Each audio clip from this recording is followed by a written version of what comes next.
네, 마태복음을 이제 15장까지 우리 함께 나눴는데요. 우리 1장부터 15장까지 장제목을 한 번만 보고 16장으로 바로 들어가겠습니다.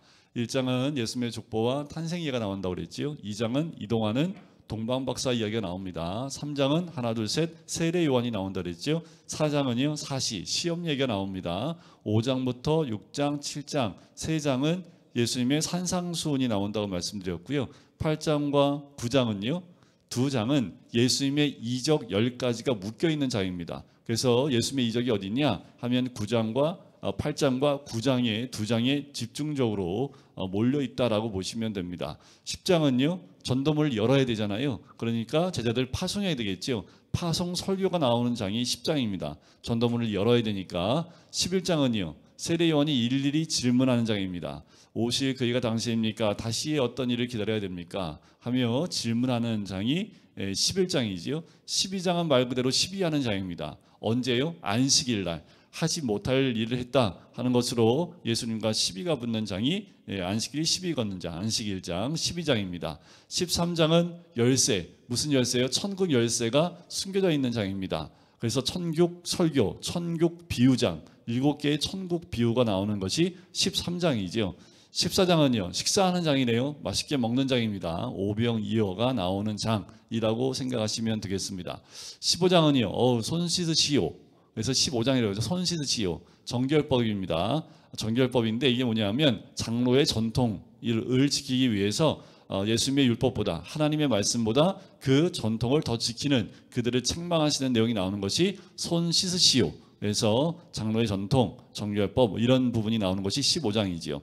자, 16장은 인류를 위한 고백이 나옵니다. 인류를 위한 인류. 그래서 16장 16절에 나와요. 특별히 16장 16절에 베드로의 신앙 고백이 나옵니다. 인류를 위한 고백이죠. 그래서 16장 16절 뭐라고 나옵니까?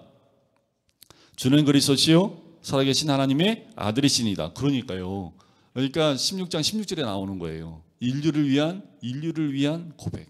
그래서 베드로의 신앙 고백이 16장 16절에 나오지요. 자, 16장은 베드로의 신앙 고백. 그래서 배신고 이렇게 간단하게 요새 애들은 간단하게 외우는 게 좋잖아요. 그래서 배신고 이렇게 보시면 됩니다. 자, 16장 내용 한번 보면 처음에는 이런 내용이 나와요. 바리새인과 사두개인들, 바사 첫 글자만 따면 바사죠. 바사.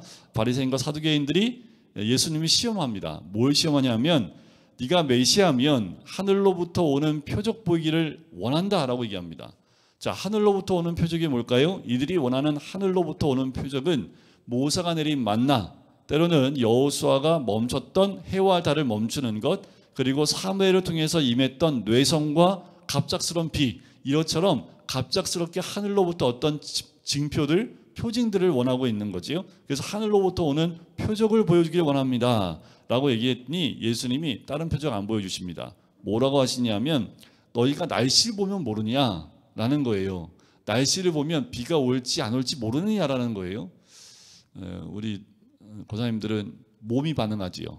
비가 오기 전에 몸이 쑤시면 오늘 비가 오다. 네, 날씨가 변하기 전에 몸이 벌써 알고 있어요. 자, 날씨의 변화도 어떻게 해요? 이게 날씨에 딱 보면 뭐가 오겠구나라고 알면서 3절에 그렇게 얘기하는 거죠. 아침에 하늘이 붉고 흐리면 오늘은 아직 굳겠다 하나니 너희가 날씨는 분별할 줄 알면서 시대의 표적은 분별할 수 없느냐라는 거예요. 특별히 네가 하늘로부터 표적을 원하는데 날씨를 분별할 줄 알면서 시대의 표적은 분별할 수 없더냐라는 거죠. 이건 지금도 우리에게 동일하게 말씀하십니다. 이 시대를 보면서 너희가 아직도 그 표적을 구별할 수 없느냐? 너희가 악하고 음란하기 때문에 그렇다라는 거지요. 악하다는 건 뭘까요? 도덕적으로 질적으로 악하다는 거고요. 음란하다는 건 뭐예요? 영적으로 간음한 상태이기 때문에 표적을 구하는데 내가 보여줄 표적은 뭐밖에 없어요? 요나의 표적. 요나의 표적은 뭘까요? 물고기 뱃속에서 며칠 동안 살았던 거예요? 3일 동안. 이 말은 곧 예수님의 죽음, 부활의 사건을 이 요나의 표적으로 보여줄 것 이거밖에 없다라고 하면서 그들에게 더 이상 얘기하지 않습니다. 그러면서 예수님께서요 5절에 보면 건너편으로 갈새 이건 베세다로 추정이 되는데 떡 가져가기를 잊었습니다. 자, 뭐냐 하면 15장 맨 끝에 칠병이어 사건이 있었지요. 칠병이요 7개 7개와 생선 2마리 떡 7개와 생선 2마리로 4,000명이나 먹였던 사건. 자, 그 나머지를 다 모았더니 몇 광주리? 일곱 광주리. 자, 그러면 이게 퀴즈 하나 내고 갈게요. 항상 여기 보면 제가 퀴즈 똑같은 거래요. 오병이어 먹고 난 다음에 남은 게 얼마요? 12바구니. 7병이어 때 먹고 남은 건 얼마? 일곱 광주리. 그럼 어느 게 더 많이 남았어요? 기억하세요. 우리 권사님 기억하시네. 네, 바구니하고 광주리. 이 광주리는 어느 사이즈냐면요, 사도 바울이요 다메섹에서 가서 그 성에서 도망칠 때 광주리를 타고 내려오거든요. 그러니까 성인 어른 한 명을 태울 수 있을 정도의 크기입니다. 바구니는요, 여행 갈 때 백팩이 있지요. 그 정도 사이즈가 이 12 바구니라고 얘기하는 그 바구니의 크기입니다. 그러니까 아무리 12바구니가 많이 꽉꽉 차도 일곱 광주리보다 남지 않겠지요. 그런데 지금 가지고 올 때 뭘 안 갖고 왔을까요? 다시 5절을 보니까 제자들이 뭘 잊었어요? 떡 가져오는 것을 잊었어요. 큰일 났다. 그렇게 많은 걸 두고 왔네. 그런데 마침 예수님이 6절에 바리새인과 사두개인의 누룩을 주의하라 라고 얘기하니까 뭐라고 논의래요? 떡 가져온 거 잊었는데 예수님이 그것 때문에 우리를 책망하는 거 아니냐라고 얘기를 합니다. 그랬더니 예수님이 8절에 뭐라고 얘기해요? 믿음이 작은 자들아 어찌 떡이 없음으로 서로 논의하느냐. 자, 왜 제자들이 영적으로 이렇게 무지해졌을까라는 거예요. 지금 하루 이틀 다닌 것도 아니지요. 5병이어도 경험했고 7병이어도 경험했는데 또다시 먹을 거 가지고 이 제자들이 또 얘기를 해요. 이들이 영적으로 무지한 이유는 자, 몇 가지 설명드려 볼게요. 우리가 영적으로 무지한 거하고 똑같습니다. 첫 번째 뭐냐면 떡밖에 생각 안 해요. 먹을 거밖에 생각 안 해. 그러니까 뭐예요? 세상적인 거밖에 생각을 안 하기 때문에 영적으로 무지한 겁니다. 그러니까 어떻게 돼요? 믿음이 작겠지요. 또 두 번째는 이 말한 대로 8절에 말한 대로 믿음이 부족하기 때문입니다. 자, 믿음이 없다라는 건 뭘까요? 믿음이 없다라는 것은 하나님이 생각나지 않는다는 겁니다. 믿음이 작다는 얘기는 하나님을 생각하지 않는다라는 얘기예요. 사람이나 물질이 생각나는 것, 바로 아브라함이 아내가 예쁘기 때문에 애굽에 내려갈 때 뭐라고 그래요? 속이죠. 아내라고 얘기하지 않고 누이라고 속이지요. 왜 그랬을까요? 믿음이 작아지기 때문에 그렇습니다. 믿음이 부족하면 하나님을 의지하지 않기 때문에 그래요. 자, 믿음이 없는 이유는 뭘까요? 의심이 들어가기 때문에 그렇습니다. 제가 오래 뽑은 말씀이잖아요. 네, 의심하는 자는 믿음이 있다 말할 수 없는 거지요. 세 번째는 뭐냐면 예수님께서 하신 일을 잊어버려요. 자, 우리가 잘하는 게 뭐예요? 있는 거. 그래서 제가 너무 감사하다고 그랬잖아요. 마태복음 처음 하는 거 아닌데 그래도 기억하시는 분도 있지만 많이 있잖아요. 자, 이 제자들이 영적으로 무지한 건 뭐냐면 예수님이 하신 일이 너무 많지요. 가르친 것도 많고 이적도 참 많이 했는데 다 까먹어요. 그러니까 믿음이란 하나님께서 하신 일을 기억하는 게 믿음입니다. 우리가 잘 기억 못하기 때문에 내게 무슨 일이 있을 때 하나님이 어떤 분인지를 자꾸 까먹어요. 그래서 우리가 기억하지 못하는 것 때문에 우리의 영적으로 이렇게 어려움을 당하는 거지요. 신앙은요, 하나님이 우리에게 베풀어 주셨던 사건을 성령을 통하여 회상하는 겁니다. 그럼 어떡해요? 실망하지도 않겠지요? 낙심하지도 않겠지요? 나에게 보여주신 하나님의 은혜가 얼마나 큰데. 마지막 네 번째는 예수님의 말씀을 깨달지 못하기 때문에 그렇습니다. 11절에 보시면 그렇게 나오지요. 어찌 내 말한 것이 떡의 권함이 아닌 줄을 깨달지 못하느냐. 9절 너희가 아직도 깨달지 못하느냐. 깨달음이 없기 때문에 이 제자들이 영적으로 무지하게 된 겁니다. 여러분, 우리가 제자들처럼 영적으로 무지할 수 있는 방법 4가지 알려드렸죠. 어떻게 하면 영적이 무지해져요? 떡만 생각해라. 그리고 믿음이 아니라 의심해라. 세 번째, 하나님 예수님이 하신 일을 잊어버려라. 네 번째는 말씀을 깨닫지 마라. 그러면 영적으로 100% 무지하게 됩니다. 네, 그러지 마세요. 또 영적 무지하겠던 거 제가 그러고 그렇게 가시면 안 돼. 반대로 하시면 됩니다. 자, 그리고 난 다음에 13절에 보시면 예수께서 빌립보 가이사랴 지방에 가십니다. 이 지역은 어디냐면 갈릴리 지역에서 북동쪽으로 약 40km 정도 떨어져 있는 도시입니다. 원래 여기는 파니아스라는 도시인데 여기에 빌립보 빌립보가 성을 세워놓고 거기다가 성전을 세웁니다. 뭐냐하면 가이사를 신격화하기 위해서 성을 세우고 그곳을 빌립보 가이사라라고 명명을 하게 됩니다. 자, 그곳에 올라가요. 가서 예수님이 제자들에게 묻습니다. 자, 13절에 보니까 뭐라고 물어요? 사람들이 인자를 누구라 하느냐라고 묻습니다. 그때 사람들이 뭐라고 그래요? 더러는 세례 요한, 더러는 엘리야, 어떤 이는 예레미야, 어떤 이는 선지자 중에 하나라 하나이다. 근데 그런 거 별 우리 예수님이 관여하지 않습니다. 자, 예수님이 나를 누구라고 하느냐? 뭐 슈퍼스타입니다. 이런 거 관심 없어요. 그러면 15절에 너는 나를 누구라 하느냐는 거지. 이게 진정한 우리 향한 질문입니다.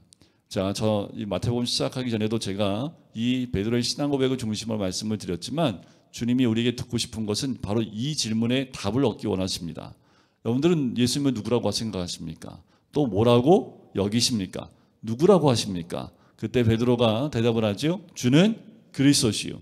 이건 기름 부음 받은 자 메시아입니다. 그리고 살아계신 하나님의 아들입니다. 라는 고백을 합니다. 이 말에, 이 고백에 예수님이 엄청난 복을 내리십니다. 바요나시므나 내가 복이 있다. 이것을 알게 한 일은 하나님이시라 하면서 18절 너는 시몬이 아니라 이제 베드로라. 내 반석 위에 내 교회를 세우리라. 어마어마한 축복을 하시지요. 음부의 권세가 이기지 못하겠다. 그래서 내가 천국 열쇠까지 주겠다라고까지 칭찬을 합니다. 그리고 더 중요한 말씀이 21절. 굉장히 중요한 말씀입니다. 자, 그 한 절에서 정말 우리가 동그라미 쳐야 될 게 뭐냐면 이때로부터 동그라미 쳐야 됩니다. 이때로부터. 그 21절 끝에 비로소 이걸 동그라미 쳐야 됩니다. 이 두 마디에 예수님께서 하고 싶은 갈망을 얼마나 담고 있는지 이 두 단어를 보면 알 수 있죠. 이때로부터라는 건 뭐예요? 이 전에도 하고 싶은데 하지 않았다는 거죠. 이 신앙 고백이 있고 난 다음부터 예수님이 뭘 말씀하십니까? 예수님의 순환 예고를 하세요. 순환 예고가 뭘까요? 십자가를 지는 고난과 부활에 대해서 이때부터 말씀하십니다. 자, 우리가 주님이 나를 따르라 라고 말씀하시는 것 언제부터 하실까요? 그건 따를 수 있습니다. 하지만 내가 간 그 길을 따라가기를 원하신다는 이 말씀은 우리의 신앙 고백이 있고 난 다음부터 주님이 이 말씀하시는 거지요. 그런데 언제 나타내세요? 제자들에게 비로소 말씀하시는 거지요. 언제요? 신앙 고백이 있고 난 다음에야 비로소 말씀하신다라는 거예요. 여러분들 우리의 신앙 고백이 있을 때까지 우리 주님은 기다려 주십니다. 언제까지요? 우리의 확실한 믿음의 고백이 있을 때까지 우리 주님은 때로는 여러 가지 이적으로, 때로는 기도의 응답으로 여러 가지 환경을 통해서 우리를 기다려 주세요. 그리고 내가 나를 누구라 하느냐라고 했을 때 신앙 고백이 딱 나오면 그때야 비로소 내가 왜 이 땅에 왔냐 하면 십자가를 지기 위해서 왔고 그리고 죽고 부활하기 위해 왔다라는 것을 말씀하지요. 그때 베드로의 반응은 뭡니까? 22절에 어떻게 반응해요? 항변하여라고 나오죠. 이 항변한다는 건 꾸짖는다는 의미가 있습니다. 꾸짖는다. 그러니까 예수님이 이렇게 하신다니까 베드로가 왜 항변했을까요? 이제 곧 예수님의 나라가 오면 자기는 우의정과 자의정 중에 하나를 차지할 텐데 예수님이 죽는데요. 그 말이 안 되죠. 예수님이 죽으면 돼요, 안 돼요? 누구 때문에 죽으면 안 돼요? 자기 때문에 죽으면 안 돼요. 내가 이제껏 다 포기하고 예수님을 따랐는데 예수님 죽으면 어떻게? 네? 그러니까 뭐예요?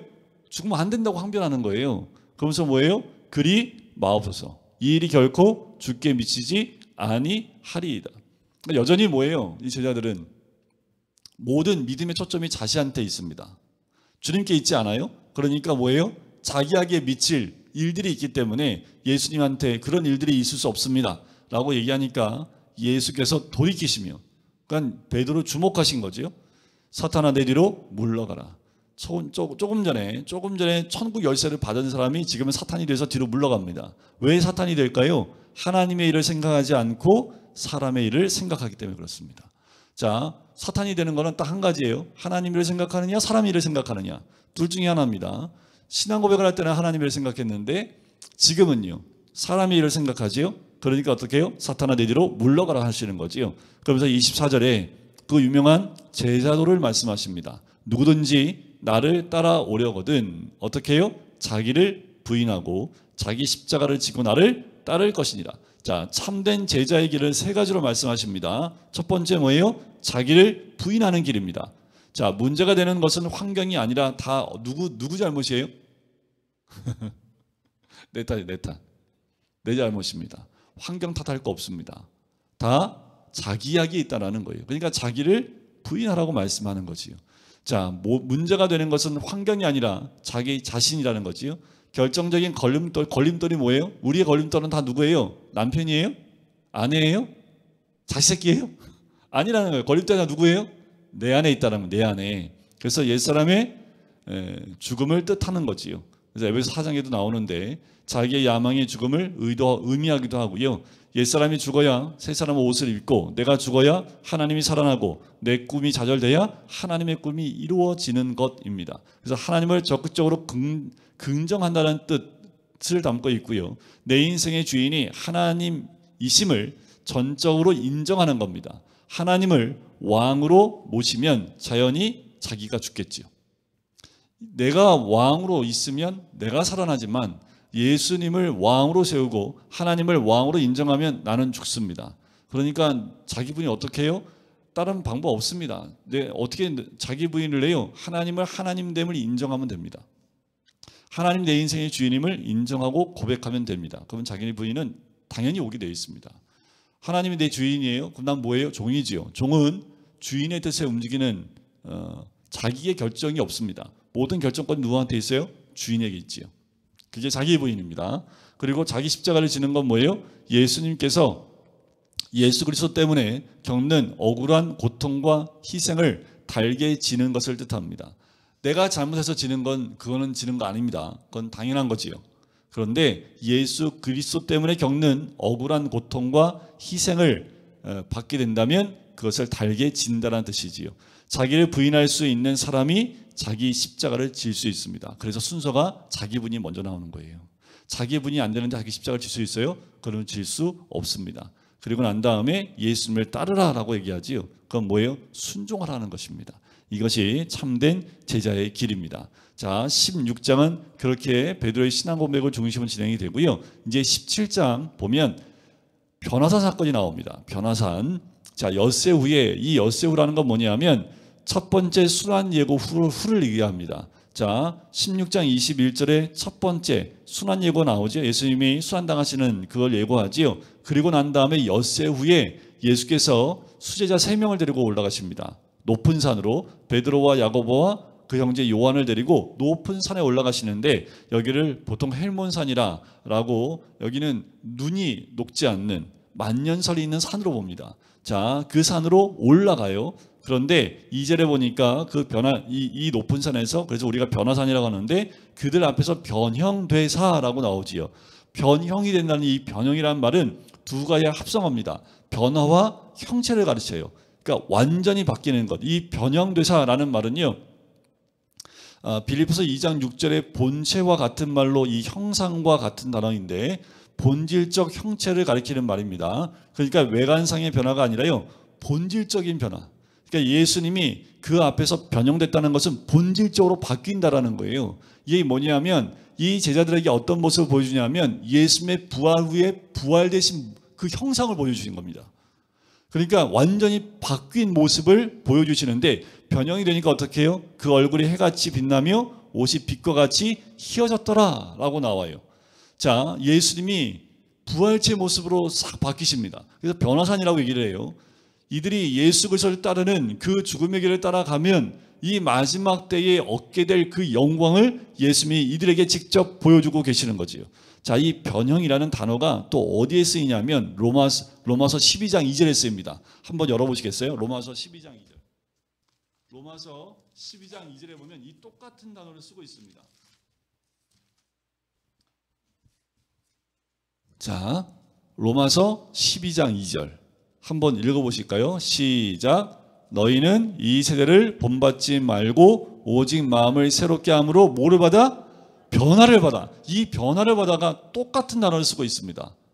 그러니까 예수님이 변형되시는 것은 예수님이니까 변형되는 거예요? 아니면 예수 그리스도를 믿고 따르는 우리가 변화되는 겁니까? 우리에게도 적용되는 말씀이라는 거예요. 그러니까 우리가 예수 믿고 변화되는 건 뭐예요? 본질적인 변화입니다. 바뀌어야 된다는 거예요. 옛 모습 가지고 사는 게 아니라 우리의 옛 모습은 사라지고 새 사람으로 완전히 변화되어 하나님의 선하시고 기뻐하시고 온전하신 뜻이 무엇인지 분별해야 되는 것, 그것이 우리들의 모습이라는 거지요. 그러니까 이 변형되사라는 그 지금 마태복음 17장에 나오는 그 말은 예수님께만 적용되는 것이 아니라 예수 그리스도를 믿는 우리에게도 적용되는 말씀이지요. 그럴 때 이 제자들이 뭐라고 얘기하냐? 그때 함께 있었던 사람이 3절에 모세와 엘리야가 나타납니다. 모세는 율법의 대표자지요. 엘리야는 선지자의 대표자입니다. 그러니까 구약을 대표하는 가장 강력한 두 사람이 예수님과 함께 더불어 말하고 있어요. 자, 그때 베드로가 또 무슨 말을 해야 될지 몰라서 초막사슬을 짓겠다고 얘기합니다. 그때 5절 끝에 보면 하늘에 구름이 덮이면서 이는 내 사랑하는 아들이요 내 기뻐하는 자리 너희는 그의 말을 들으라. 예수님께서 세례받고 올라오셨을 때 들었던 말씀이 통일하게 하늘에서 들리는 것을 보게 되지요. 자, 이렇게 변형되신 예수님의 그 모습을 보고 내려오실 때, 자, 12절 한번 볼까요? 17장 12절에 보면 예수님께서 이런 말씀하세요. 12절 끝에 인자도 이와 같이 그들에게 고난을 받으리라 라고 말씀을 하지요. 자, 이 말씀대로 변형되신 모습을 보여주셨지만 다시 예수님은 이와 같이 그들에게 고난을 받겠다라고 말씀하는 거예요. 그 말은 뭐냐면 12절 앞부분에 엘리야에 대한 이야기를 하면서 말씀하신 거지요. 자, 13절 그제서야 제자들이 예수께서 말씀하신 것이 세례 요한인 줄. 누가 세례 요한일까요? 앞에서 말한 엘리야를 의미합니다. 엘리야가 세례 요한인 줄을 이제야 깨닫게 된 거지요. 자, 그리고 난 다음에 산에서 내려왔더니 사람들이 몰려 있습니다. 그리고 한 사람이 14절에 보니까 예수께 와서 꿇어 엎드려요. 그리고 뭘 부탁하냐면 15절 내 아들을 불쌍히 여겨서 그가 간질로 심히 고생하여 자주 불에도 넘어지고 물에도 넘어지는지라 제자들에게 데려갔는데 고치지 못했습니다라고 얘기를 해요. 근데 17절에 예수님이 뭐라고 합니까? 믿음이 없고 패역한 세대요 내가 얼마나 너희와 함께 있으며 얼마나 너희에게 참으리요 그를 이리로 데려오라. 자, 여기서 한 가지 궁금한 게 있습니다. 근데 그냥 읽으시면 안 돼. 이건 좀 궁금해야 돼요.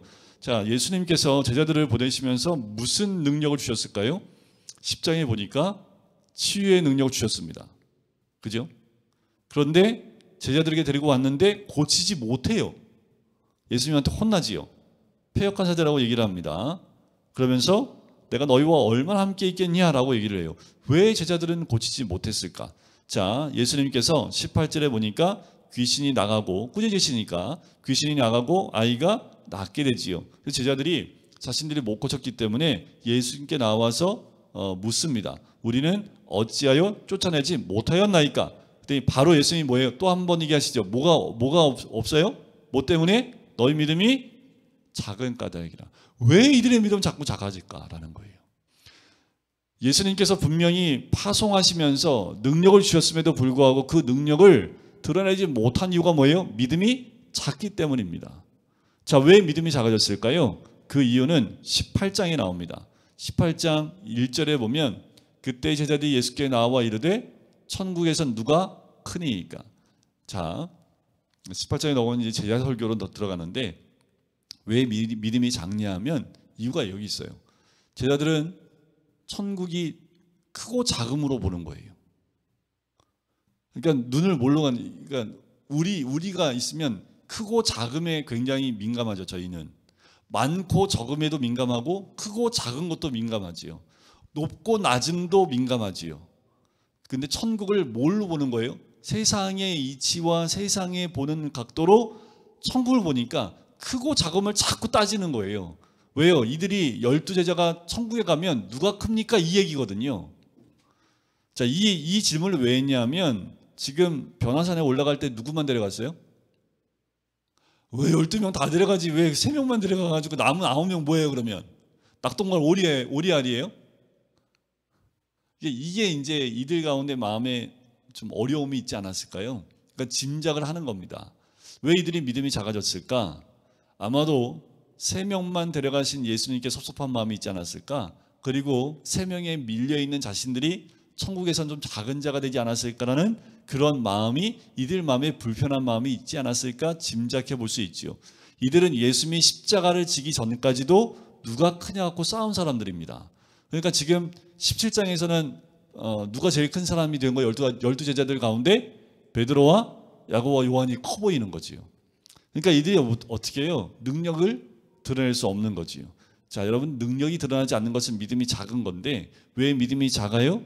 우리가 세상적인 논리로 자꾸 말씀을 또 주님을 믿음을 자꾸 보니까 믿음이 작아질 수밖에 없습니다.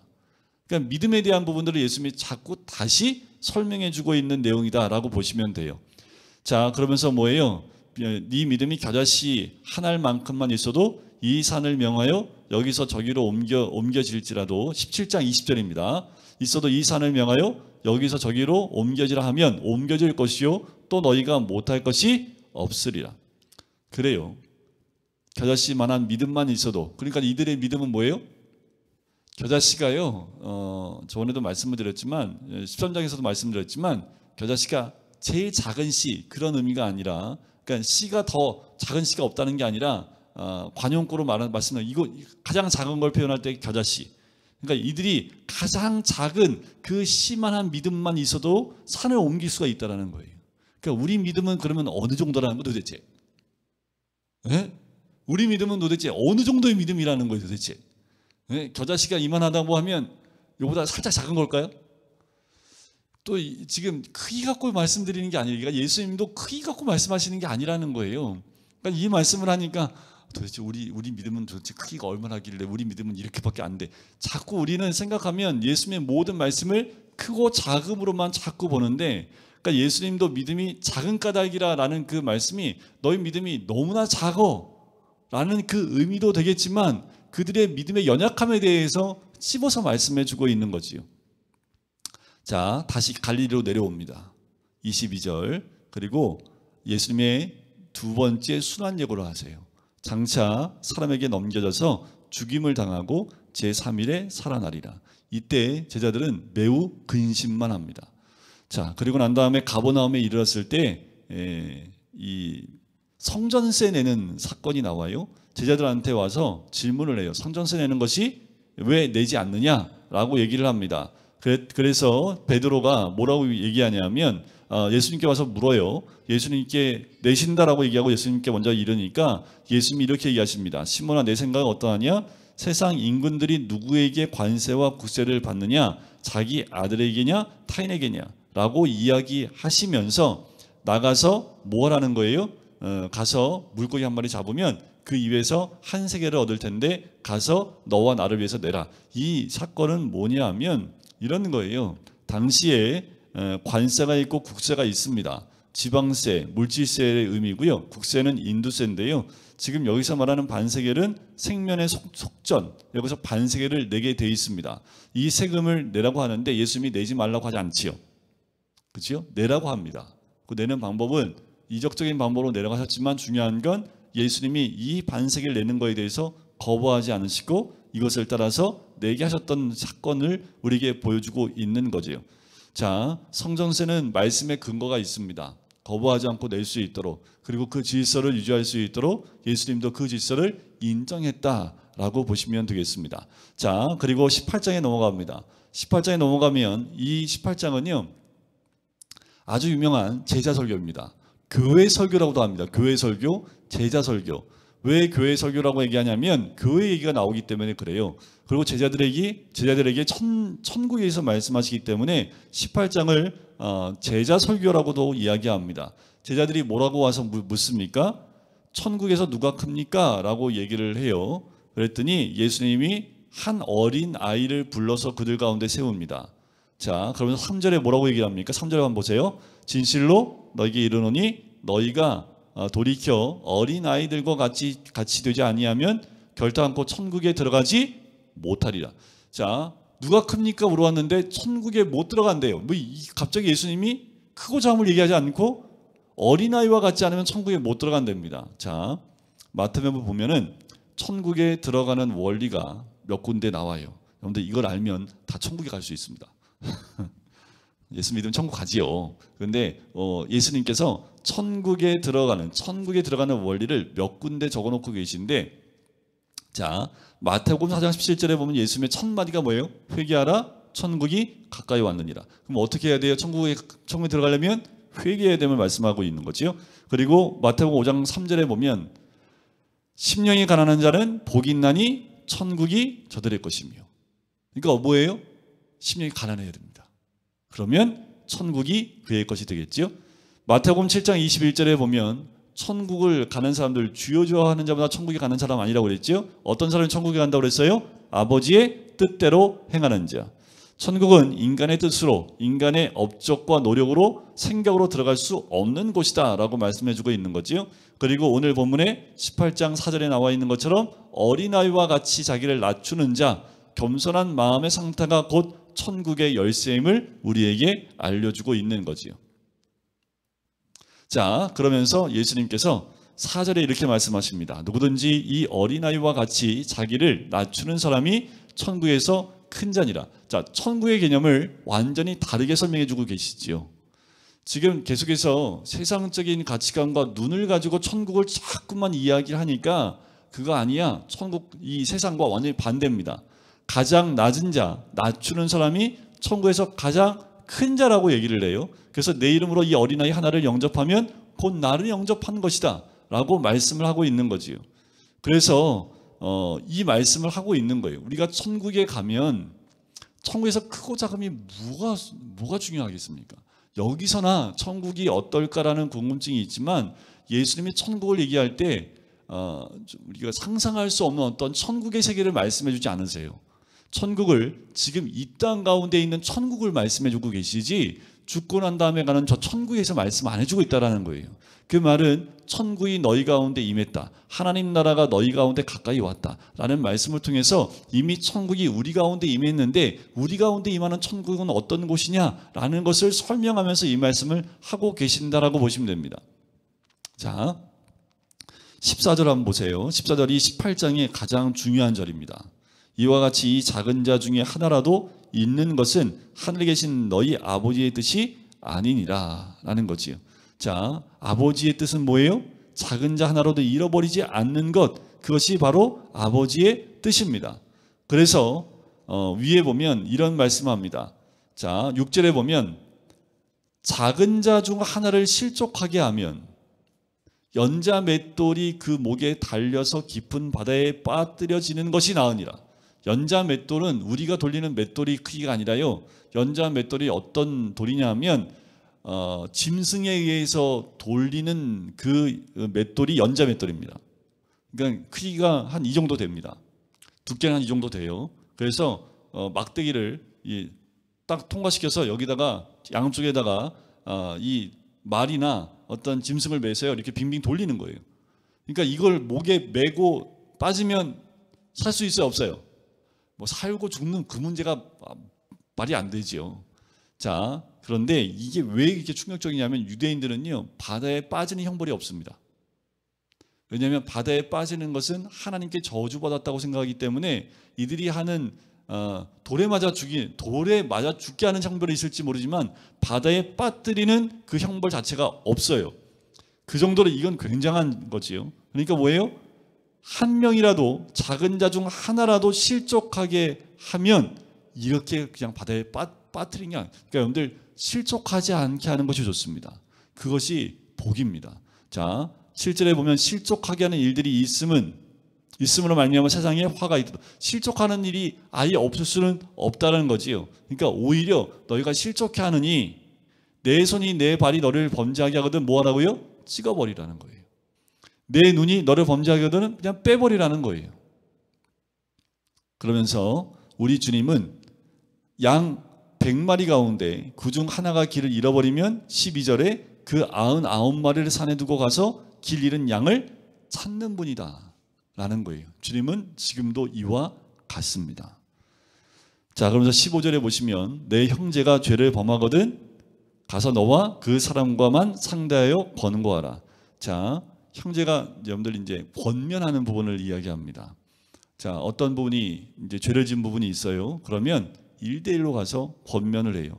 만일 들으면 형제를 얻는 거지요. 돌이키하면 형제 얻는 거예요. 그런데 듣지 않으면 한두 사람을 데리고 가서 두세 증인의 입으로 말마다 확증하게 하라 라고 얘기합니다.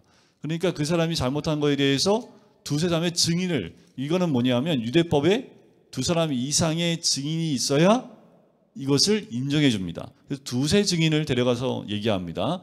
17절, 만일 그들의 말도 듣지 않거든 뭐예요? 그 다음에 교회 말하고 교회 말도 듣지 않거든 이방인과 세리와 같이 여기라. 굉장히 교회에서 하는 그 징계가 있습니다. 지금은 그 의미가 많이 퇴색되고 사라져서 사람들이 잘못한 거에 대해서 돌이킬 수 있는 그 교회의 치리가 많이 약해졌기 때문에 문제가 치리받으면 다른 교회 가면 되니까 지금 이런 상황이 됐기 때문에 여기가 60년대 70년대만 해도요, 한 교회에서 치리받으면 다른 교회 못 갔습니다. 그게 교회마다 그런 암묵적으로 서로 그것을 서로 공유를 했습니다. 근데 지금은요, 그렇게 다 무너졌죠. 그래서 누군가 뭔가 잘못했을 때 그 치리를 받은 사람을 다른 교회가 받아주면 절대로 안 돼요. 그런데 지금은 그런 게 없지요. 자, 여기서 끝내면 뭔가 잘못한 사람에 대해서 교회에서 어떻게 처리해야 될지에 대한 부분으로 끝나겠는데 18절에 보시면 진실로 너희에게 이르노니 무엇인지 너희가 땅에서 매면 하늘에서도 매일 것이요 무엇인지 땅에서도 풀면 하늘에서도 풀리리라. 자, 그러면서 뭘 말씀하시냐면 19절 너희 중에 두 사람이 땅에서 합심하여 무엇이든지 구하면 하늘에 계신 내 아버지께서 그들을 위하여 이루게 하시리라. 자, 이 말씀만 딱 떼서 보면 뭐든지 구하면 하나님 뭐예요? 두 사람 이상만, 예? 두 사람 이상만 모여서 한 마음으로 구하면 뭐든지 구하면 뭐예요? 하나님이 이루어주신다잖아요. 그래서 우리 합심해서 기도하는 거예요. 라고 하면 오늘 이 본문 말씀하고 너무 많이 떨어지죠. 왜요? 이 말씀 19절만 딱 떼내면 또 20절 보세요. 두세 사람이 내 이름으로 모인 곳에는 나도 그들 중에 있느니라. 두세 사람이 예수님의 이름으로 왜 모였을까요? 이건 생각 안 하고 그냥 일단 모이면 주님 함께 하십니다. 그건 맞아요. 근데 왜 모여야 될까요? 이거에 대한 생각들을 전혀 안 하시고 요 절만 은혜의 말씀을 따갖고 와요. 인용해도 괜찮긴 해요.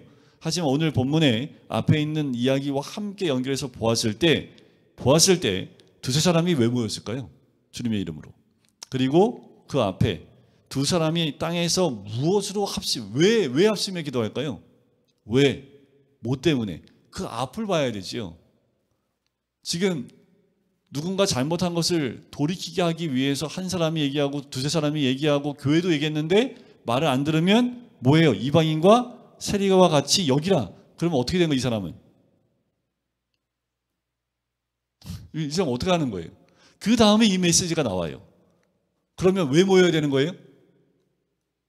왜 모여야 되는 거예요? 그 사람 죽이라고 모여야 되는, 저 사람 저주해 주세요. 저 사람 이제 이방인 세리 됐으니까 저 사람 절대로 교회 들어오면 안 되면, 이렇게 이 사람을 위해서 모이는 건 맞는데 이들을 이방인과 세리같이 여길지라도 이들이 돌이키기 위해서, 이들이 그 죄에서 돌이키기 위해서 우리는 뭐 하는 거예요? 무엇이든지 주께 구하는 겁니다.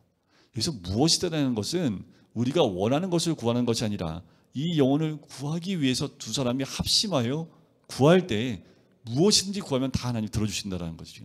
두세 사람이 주님의 이름으로 그 영혼의 구원을 위해서 모인다면 나도 그들 중에 있느니라 라는 말씀이에요.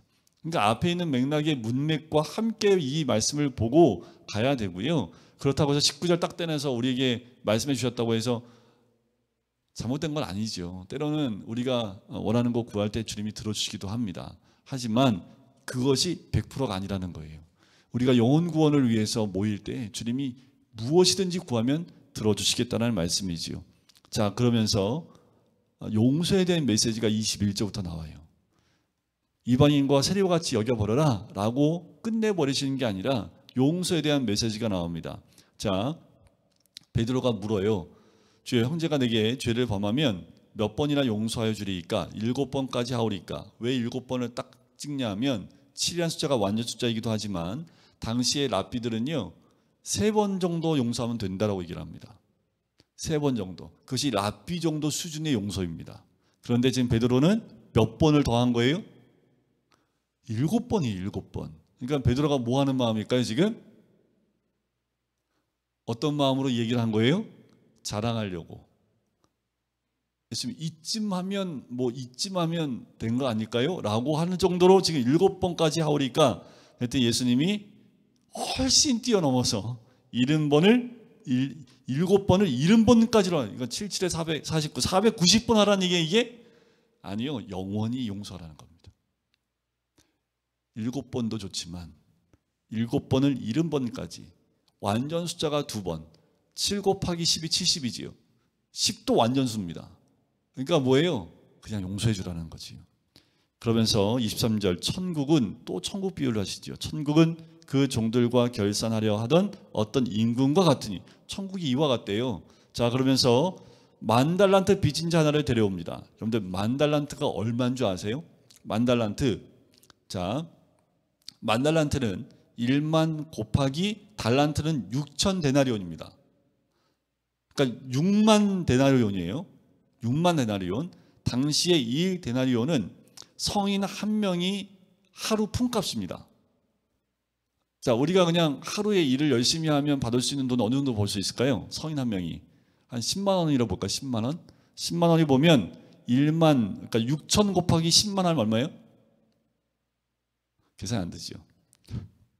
10만 원 곱하기 6천, 그럼 6억이에요. 거기다가 1만 원 곱하면요, 6조입니다.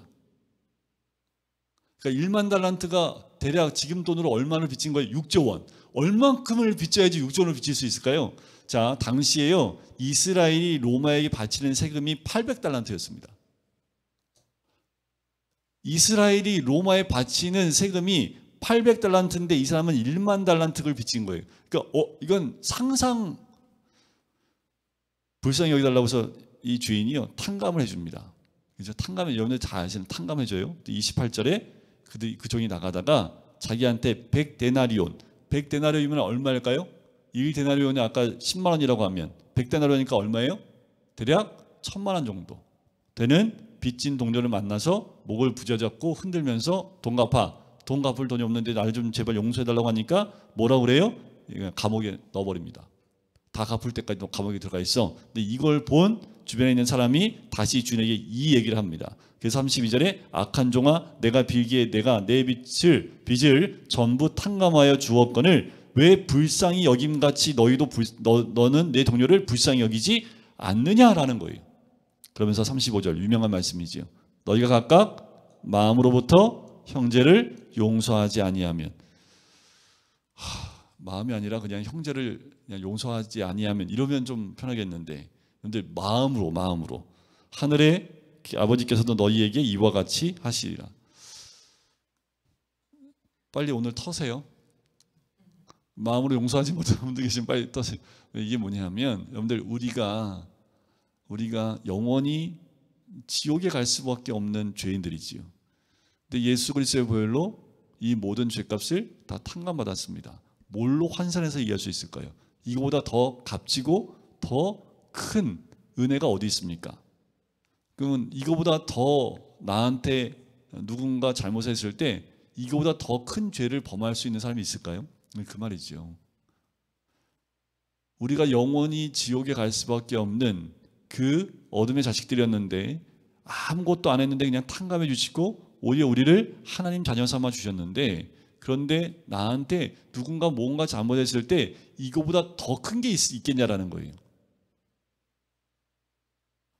있다고 하면 나중에 하나님 앞에 그 보좌 앞에 가서 그보다 얘가 나한테 한 게 이보다 큰 게 더 커요, 이렇게 얘기할 수 있는 것이 있으면 한번 얘기해 보십시오. 없죠. 그러니까 어떻게 용서라고요? 하나님이 우리를 그 마음으로, 아니요, 아들을 주기까지 용서하셨던 것처럼 그냥 그 정도 수준이 아니라 그냥 마음으로만으로도 용서를 해야 됨을 우리에게 말씀하고 있는 거죠. 자, 오늘 집에 가시면서 생각해 보세요. 마음으로 용서하지 못한 사람이 있으면 마음으로 다 용서하셔야 됩니다. 내 등친 사람 있어요? 똑같이 등치지 마시고 그냥 용서해 주세요. 저도 이렇게 얘기하지만 가장 어려운 게 마음으로 용서하는 겁니다. 그런데 뭐가 중요하냐면요, 마음으로 용서하는 게 내가 사는 겁니다. 용서 안 하면 그 사람은 몰라도 내가 묶여요. 그 마음이 미워하잖아요. 그럼 그 사람이 힘들까요? 제가 힘들까요? 미워하는 마음이 있는 제가 힘듭니다. 제가 미워하고 있으면요, 그 미움에 내가 묶이지 그 사람 안 묶입니다. 그러니까 누구 때문에 지금 이 용서하라는 걸까요? 나 때문이에요. 내가 용서하지 못하면 그 미움과 시기와 질투가 결국 나를 꽉 붙잡습니다. 그리고 우리는 그 사람 탓을 하지요. 근데 결국 그게 나를 죽입니다. 그러니까 뭐예요? 내가 거기서 자유함을 얻어야 되는 거지요. 그게 더 큰 복입니다. 자, 이제 19장으로 갈게요. 19장 1절에 보니까 예수께서 이 말씀을 마치시고 갈릴리를 떠나 요단강 건너 유대 지경에 이르시니, 이게 18장에 항상 이거 할 때는 어떤 분이 그래요. 목사님 모르셔서 그렇지 목사님 한번 당해보면 목사님 그런 말 못하실 거예요. 제가 안 당했잖아요. 제가 안 당했으니까 이런 말을 하지. 그런데 하나님은요 당하셨잖아요. 우리 때문에 아들까지 주셨는데. 그래서 그 말씀에 의지해서 말씀드리는 거예요. 자, 19장은 식구 얘기가 나오는데, 자, 갈릴리를 떠나서 요단, 이제 예수님이 십자가를 지기 위해서 예루살렘에 올라가는 길이 19장부터 등장을 합니다. 자, 큰 무리가 따라요. 또 예수님을 시험하기 위해서, 자, 3절에 보니까 바리새인들이 예수께 나옵니다. 그래서 시험하여 이르되, 뭐 갖고 시험해요? 사람이 어떤 이유가 있으면 그 아내를 버리는 것이 옳으니까라고 말을 합니다. 자, 이혼에 대해서 물어봐요. 자, 이게 뭐가 문제가 되냐 하면, 당시에 학파가 두 개의 학파가 있습니다. 샴마이 학파라는 학파가 있고요, 힐렐 학파라는 학파가 있습니다. 자, 당시에 이 힐렐 학파가 사람들이 많이 따랐던 학파인데, 아내의 사소한 잘못이나 남편이 다른 여자를 좋아하는 경우에도 이혼이 허락이 됩니다. 이게 힐렐 학파고요. 샴마이 학파는 간음 외에는 이혼하지 못한다는 것이 이 샴마이 학파가 따르는 학파예요. 사람들이 뭘 좋아할까요? 남자들이? 샴마이 학파를 좋아할까요? 힐렐 학파를 좋아할까요? 당연히 그냥 지금은 뭐 모르겠는데 이 이슬람권도 이런 내용이 있습니다. 그래서 여자를 사람 취급 안 하기 때문에 그냥 소모품으로 바꿔버립니다. 바리새인들은 힐렐 학파의 입장에서 이 질문을 하는 거예요. 시험을 하는 거지요. 많은 사람들이 이 학파의 주장을 따르고 있기 때문에. 그래서 이혼하는 게 맞습니까? 틀립니까? 이유가 있는데 그 이유 갖고 이혼하는 게 맞습니까? 틀립니까? 라는 질문을 하는 거예요. 맞다라고 얘기할 수도 없고 틀리다고 말할 수 없는 이유가 있습니다. 뒤에 이제 이들이 얘기를 해요. 자, 그때 예수님이 뭐라고 하냐면 4절에 사람을 지으신 이가 본래 그들을 남자와 여자로 지으시고, 갑자기 창조 때의 모습을 가지요. 하나님이 어떻게 창조했다고요? 사람과 남자와 여자를 창조하셨답니다. 왜 이 말씀하실까요? 왜 갑자기 예수님이 창조 때 남자와 여자를 만드셨다는 걸 얘기할까요? 남존 여비사상 때문이에요. 어떻게 유대인들은 우리 한국 사람하고 똑같은지 모르겠어요. 네? 지금도 남존 여비사상이 많이 살아보니까 딸이 더 낫더라라는 것이 정평이 나기 때문에 그렇게 하는지 모르겠는데, 이제는 뭐 아들만 낳으려고 하는 생각을 갖고 있는 분들이 별로 없습니다. 그냥 자녀를 갖는 것이 지금 더 중요하기 때문에 자녀에 대한 그런 갈망함이 있지, 지금은 좀 덜하지만, 근데 조선시대만 해도 여자아이가 태어나면 쳐다보지도 않았고 남자가 태어나야지만 인정받았던 나라지요. 유대인도 마찬가지입니다. 여자는, 우리나라도 조선시대 여자는 사람 취급을 못 받았습니다. 유대인들도 똑같았지요. 잘못됐다라는 거지요. 하나님이 창조할 때 남자만 창조한 것이 아니라 남자와 여자를 지으셨다라는 거예요. 같다라는 거지요. 그리고 5절에 말씀하시기를 사람이 그 부분을 떠나서 아내에게 합하여 그들이 한 몸이 될지니라 하신 것을 읽지 못하였느냐. 이것은 창세기 2장 24절 말씀입니다. 하나님이 하신 말씀을 그대로 가지고 오는 거예요. 그런즉 이제 둘이 아니요 한 몸이니 그러므로 하나님이 짝지어 주신 것을 사람이 나누지 못한다라는 거예요. 하나님이 짝지어 주신 걸 어떻게 사람이 나눠요? 여러분들, 결혼하는 것은 서로 눈이 맞아서 결혼한 것이 아니라 하나님이 짝지어 주신 겁니다. 이런 생각을 갖고 있지 못하기 때문에 젊은 사람들이 헤어지는데, 헤어지는 자체가 본인의 이유입니다. 그러니까 내가 원치 않기 때문에 헤어지지, 하나님이 원치 않아서 헤어지는 사람은 전혀 없습니다. 자, 하나님이 짝지어 주신 거 사람이 나누지 못한다 그랬더니 이들이 대뜸 바로 갖고 오는 게 뭐예요? 7절에 모세는 이혼 증서를 써서 버리라고 명하였나이다. 이제 걸렸다는 거죠. 자, 시험했는데 이혼하지 말라고 하니까 근데 말씀해 보니까 모세는 이혼 증서 써서 내버리라고 했는데 이게 무슨 말씀입니까? 신명기 24장에 나와요. 예수께서 얘기하십니다. 모세가 8절에 너희 마음이 완악함 때문에 아내 버림을 허락하였거니와 본래는 그렇지 아니하니라. 이게 뭐냐면요, 조선시대에도 그랬지만 유대인들 가운데 여자가 쫓겨남을 당하면요 길거리에서 죽습니다. 살 방법이 없어요. 자기 집으로도 못 돌아가요. 그리고 여자가 쫓겨나면 살 방법이 없습니다.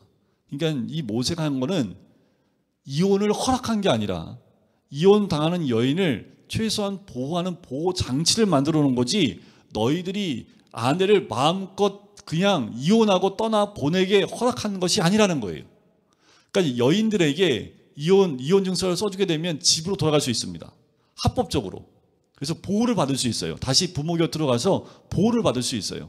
그러니까 너희들의 그 완악함 때문에 이 이혼 증서를 써주게끔 한 거지, 너희들이 이 말씀을 제대로 알지 못한다는 거지요. 아내를 버리고 장가드는 것이 간음합니다 라고까지 이야기를 합니다. 지금 이들에 대해서 다시 결혼, 이혼에 대한 부분들을 정확하게 말씀하고 계시는 거지요. 자, 그러다가 이제 16절에 보면 어떤 사람이 영생에 대해서 묻습니다. 이 젊은 부자 청년에 대해서 얘기하는 건데, 자, 부자 청년이 와서요, 예수님께 질문합니다. 무슨 선한 일을 하여야 영생을 얻으리이까? 자, 대단한 청년입니다. 당시에 부자들은요, 하나님께 복받았다고 유대인들이 보기 때문에 모두가 부자 되기를 소망하지요. 하나님께 복받았기 때문에. 좀 우리들도 그런 사상이 좀 있지요. 기복적인 신앙이 똑같습니다. 유대인들도 그렇고 지금 우리들 신앙 가운데도 좀 기복적인 게 있는 것이 지금 비슷해요. 그런데 이 부자인데, 젊은데 부자예요. 거기다가 영생을 추구합니다. 완벽한 신랑감이지요. 완벽한 신랑, 돈도 많아, 부자야. 거기다가 영적인 걸 추구하는 사람이 얼마나 멋있는 청년입니까? 그러니까 이 청년이 예수님께 와서 인정받고 싶은 마음도 있고 영생에 대한 소망함을 지금 표현하고 있는 거지요. 그때 예수님이 뭐라고 합니까? 선한 일을 왜 내게 묻느냐? 내가 생명에 들어가려면 계명들을 지키라 라고 얘기를 해요. 그러면서 10계명에 대한 부분을 말씀하십니다. 그랬더니 20절에 이 모든 것을 내가 지키었사온데 아직도 무엇이 부족하리. 대단한 사람이죠. 말씀을 철저하게 지키는 청년입니다. 근데 부자이기도 합니다.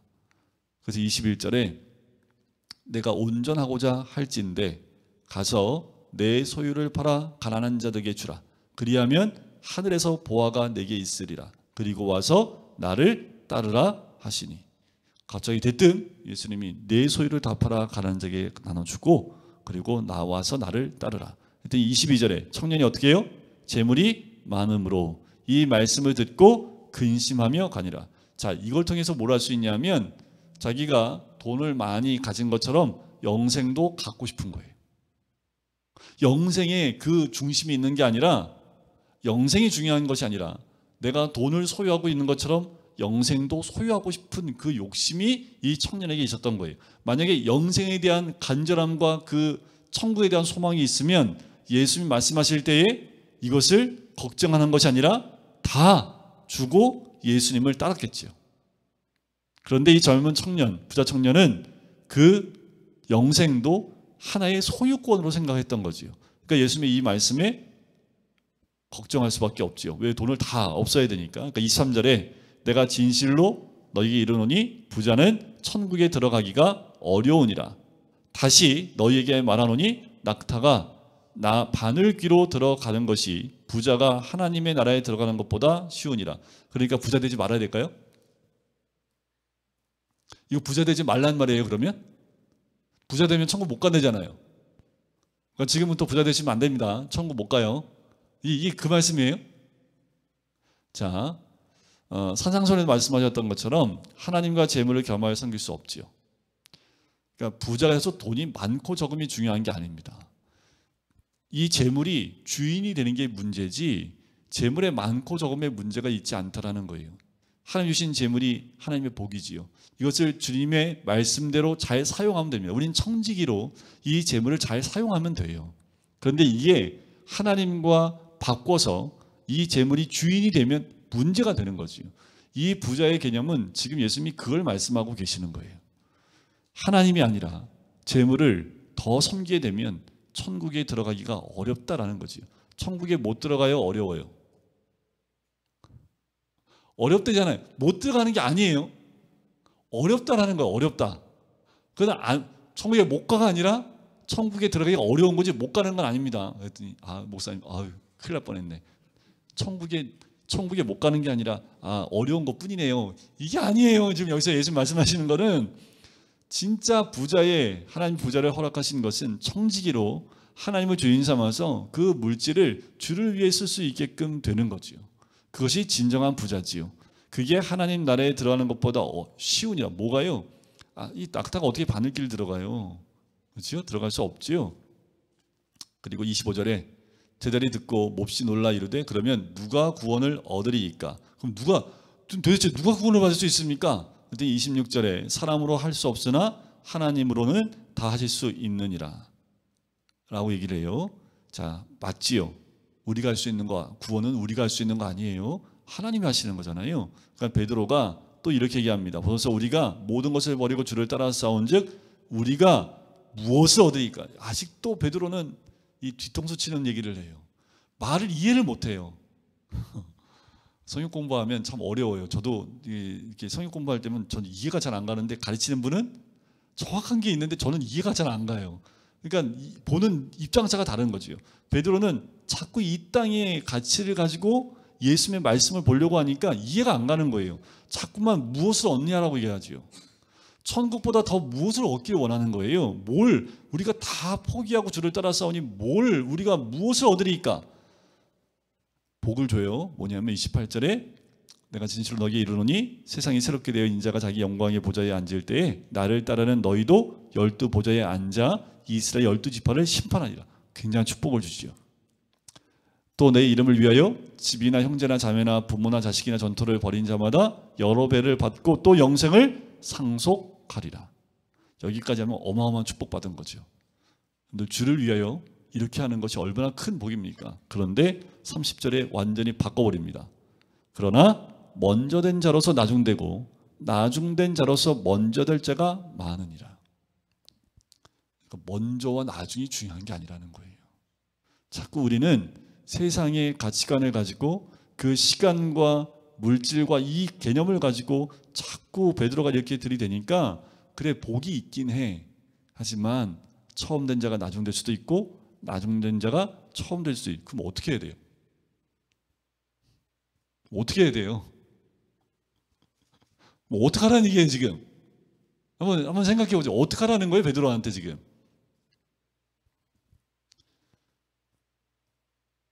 베드로가 이 모든 걸 버렸다고 자기는 앞으로 보장되어 있다고 얘기할 수 있어요? 네? 내가 주를 위해서 다 버렸으니까 주님 이 말씀하신 대로 이것 나한테 이미 보장됐어. 이렇게 얘기할 수 있어요? 없죠. 나중된 자가 모정될 수 있는데요? 없어요. 어디서 뭘 내가 주를 위해서 했다라고 뭘 얘기할 수 있습니까? 우리는 마지막 순간까지 뭐예요? 겸손히 주님을 따르는 사람들이지 내가 주를 위해서 뭘 했다고 자랑질을 할 수 있는 사람이 단 한 명도 없습니다. 뭘 자랑을 해요? 제가 무슨 자랑을 해요? 여러분들 이곳에 나와 있는 우리가 뭔 자랑을 할 수 있어요? 하나님 앞에 내가 주를 위해서 이거 했으면 이거 했으면 이거 했으면 그러면 예수님이 뭐라 그래요? 난 너 모르니까 떠나가라. 마태복음 7장에 이미 말씀해 주셨잖아요. 내가 주를 위해서 이것도 했고 저것도 했고 난 너 모르니까 떠나가라. 불법을 행한 자들아. 처음 된 자가 나중 될 수도 있고 나중 된 자가 처음 될 수 있습니다. 늘 겸손히 주의 말씀 앞에 내가 죄인임을 고백하며 오늘도 겸손히 있고 낮은 자리에 있는 거지 내가 무엇을 했다고 얻었다고 내 마음을 높이는 순간 우리는 그냥 바닥으로 떨어지는 겁니다. 그러니까 늘 뭐예요? 겸손히. 무엇을 섬길 때도 내가 이거 했어가 아니라 주님의 힘으로 했습니다. 내 거야가 아니라 주님이 주신 겁니다. 늘 겸손히 늘 밑에 있을 때 하나님은 그걸 인정해 주신다 말씀하시죠. 그런데 우리가 이 땅에 있을 땐 늘 첫 번째부터 순서를 매기길 원하기 때문에 늘 우리는 첫 번째 가길 원해요. 자, 다시 말씀드리지만 첫 번째 가고 싶으세요? 맨 꼬라비에 계시면 됩니다. 아멘이 안 나오죠? 네. 그러니까 베드로 얼마나 힘들었을까? 12제자들이 지금 예수님 위해서 다 포기한 건 뭐예요? 이유가 뭐예요? 주의 나가 임할 때 한 자리 차지하는 거였는데 예수님이 뭐예요? 종이 되려니까 이게 무슨 말이에요? 따를 이유가 없잖아요. 이미 예수님 십자가 지기 전까지 따랐는데 도저히 예수님의 말씀을 이해할 수 없는 거죠. 언제 이해했을까요? 성령님이 임했을 때 예수님의 말씀을 그때야 비로소 이해합니다. 깨닫게 됩니다. 그러면서 그 말씀대로 살아갈 수 있도록 그들의 마음이 바뀌기 시작을 해요. 그럼 나는 못합니다. 하지만 주님이 하시면 할 수 있습니다. 오늘 말씀대로 우리가 늘 낮은 자리에 내가 아니라 주를 위해서 하나님의 영광 위에 살아가는 것이 우리의 삶의 목적이 되어야 되고, 내가 무엇을 했기가 아니라 내가 주님의 힘으로 또 주님께서 주시는 것으로 이것을 했습니다 라는 믿음의 고백이 나갈 때 하나님께서 우리를 통해서 더 많은 주의 역사와 주의 감당할 수 있는 크신 은혜를 우리에게 허락해 주시는 줄 믿습니다. 우리 시간 같이 기도할까요? 함께 기도할 텐데, 하나님, 베드로와 같이 자꾸만 우리가 믿음의 눈이 아니라 세상의 눈을 가지고 바라볼 때에 자꾸 이 공동체 안에서 또 천국 안에서 위아래를 따지게 됩니다. 우리가 무슨 일을 하든지 그 모든 것은 주님이 주신 힘으로 하는 겁니다. 우리가 이 교회에서 공동체 안에서 하는 모든 일들 다 천국을 이루기 위한 것이지요. 그러기 위해서는 우리가 더 겸손히 섬기고 또 겸손히 또 우리가 연약해지고 낮아질 때 하나님의 영광이 우리 통해서 이 땅 가운데 이루어지는 것을 바라보게 될 줄 믿습니다. 하나님, 우리가 더 겸손히 주를 따르는 주의 백성 될 수 있도록 인도해 달라고 우리 이 시간에 같이 한 목소리로 기도하시겠습니다. 하나님 감사합니다. 아버지 하나님, 오늘도 아버지 하나님 말씀을 통해서 우리가 어떤 삶을 살아야 되며 어떻게 걸어가야 될지 아버지 하나님 감사합니다. 아버지 하나님 수의 부분이 있어야 되고, 이제 아버지의 주님 말씀을 따라간다. 아버지 내 길이 아니라 주님 말씀을 따라가니까 아버지 하나님 주님 삼아 아버지 하나님 원하시는 그 삶을 살아나갈 때에 우리를 통해서 하나님의 놀라운 역사 이루어질 줄 믿습니다. 우리 가정이 천국이 되어지고 또 아버지 하나님 내가 있는 모든 것이 천국이 되어지는 것은 바로 내가 천국 안에서 참 삶을 누리기 때문에 가능한 줄 믿습니다.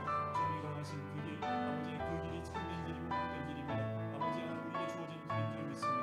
그 길이 세상 가운데 고난의 길이 할지라도 주님 허락하신 그 길을 따라 나갈 때에 주님께서 허락하신 아버지의 그 크신 은혜를 들고 나갈 수 있는 주의 백성이 될 수 있도록 주여 도와주시고 인도해 주시길 간절히 소원합니다. 세상의 세상적인 기준을 가지고 사는 것이 아니라 오직 주님 안에 참 기준을 가지고 살 수 있는 주의 삶이 될 수 있도록 주여 축복하시고 주시옵소서. 사랑해 주님 감사합니다. 하나님, 우리가 주를 발견하고 또 믿고 믿음 가운데 나갈 수 있는 하나님의 사람 될 수 있게 해주심을 감사합니다.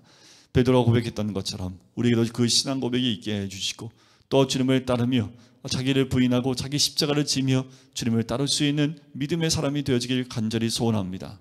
연약하여 아직도 우리 마음 가운데 세상 것으로 묶여있고 세상적인 방법으로 묶여있는 우리들의 모습을 발견한 때가 많습니다.